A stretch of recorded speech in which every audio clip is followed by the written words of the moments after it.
அஸ்ஸலாமு அலைக்கும் வரஹ்மத்துல்லாஹி வபரகாத்துஹு.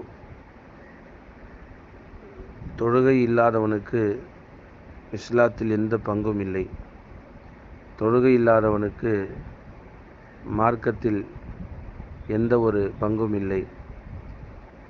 ஒரு தொழுகை இல்லாத ஒரு மனிதன், ஒரு முஸ்லிம் உலகத்தில் வாழும் காலமெல்லாம் அவனுக்கு பல்வேறு விதமான முசீபத்துகளும் பிரச்சனைகளும் குழப்பங்களும் வந்து கொண்டே இருக்கும். தொழுகை இல்லாதவனுக்கு 15 விதமான தண்டனைகள் எச்சரிக்கை செய்யப்பட்டிருக்கின்றது.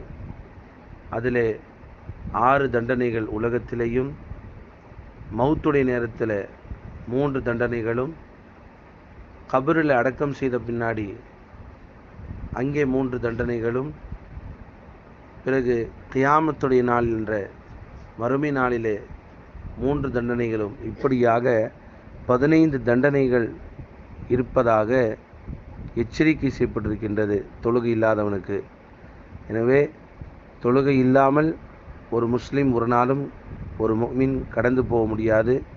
தொழுகையை கொண்டுதான் ஒரு முஸ்லிம் என்பதாக அவர் அடையாளப்படுத்தப்படுகின்றார். எனவே நாம் இந்த தொழுகைகளை, ஐவேளை கடமையான தொழுகைகளை பேணுதலாக நிறைவேற்றி அல்லாஹுடைய கட்டளைகளையும் அவனுடைய ரசூல் ஸல்லல்லாஹு அலைஹி வஸல்லம் அவருடைய வாழ்க்கை வழிமுறையையும் 100% பின்பற்றி வாழக்கூடிய நன்மக்களாக அல்லாஹு தஆலா நம்முடைய சமுதாய மக்களையும் நம்மையும் ஆக்கியருள் புரிவானாக. ஆமீன். அஸ்ஸலாமு அலைக்கும்.